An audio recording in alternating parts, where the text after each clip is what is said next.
एक संतापजनक बातमी आपल्या समोर येते। बँकेच्या एजंटकडून कर्जदार दाम्पत्याला लाथाबुक्क्यांनी मारहाण। पुण्यात कायदा व्यवस्थेचे धिंडवडे।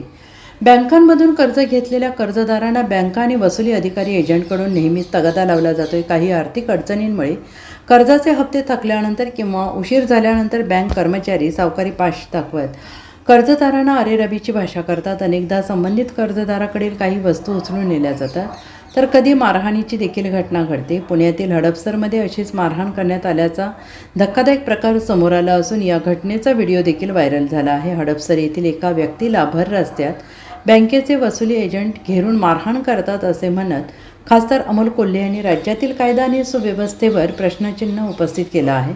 अमोल कोल्हे यांनी संबंधित घटनेचा व्हिडिओ आपल्या ट्विटर हँडलवरून शेअर करत गृह विभागाने या घटनेची नोंद घेऊन कारवाई करावी अशी मागणी केली आहे। रिझर्व्ह बँकेने स्पष्टपणे नमूद केले आहे की वसुली एजंट कर्जदाराला केवळ सकाळी 7 ते संध्याकाळी 7 या वेळेतच फोन करू शकतात किंवा भेटू शकतात। एजंटांनी कोणत्याही परिस्थितीत शारीरिक किंवा मानसिक छळ, अपमान किंवा मारहाण करणे हा गंभीर गुन्हा आहे। कर्जदाराच्या थकबाकीची माहिती त्याच्या शेजाऱ्यांना किंवा मित्रांना देऊन त्याची बदनामी करता येत नाही, अशी माहिती खासदार कोल्हे यांनी आपल्या पोस्टमधून दिली आहे। रिझर्व्ह बँकेचा संदर्भ देत अमोल कोल्हे म्हणाले की वसुलीसाठी येणाऱ्या व्यक्तीकडे बँकेने दिलेले अधिकृत ओळखपत्र आणि अधिकृत पत्र असणे अनिवार्य आहे। याबाबत सर्वोच्च न्यायालयाने देखील स्पष्ट केलं आहे की बँका केवळ गुंडांच्या जोरावर कर्जाची वसुली करू शकत नाहीत। जर बँकेच्या एजंटने कायद्याचे उल्लंघन केले तर त्यासाठी संबंधित बँकेला जबाबदार धरलं जाईल, असंही अमोल कोल्हे यांनी म्हटलं आहे।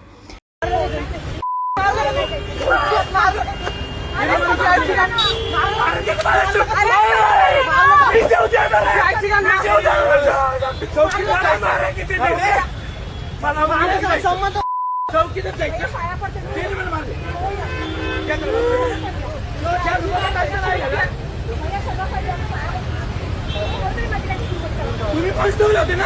आहेत ना कॉन्स्टेबल? कुठल्या चौकीत आहेत? कुठल्या चौकीत आहेत? चौकीत आहेत।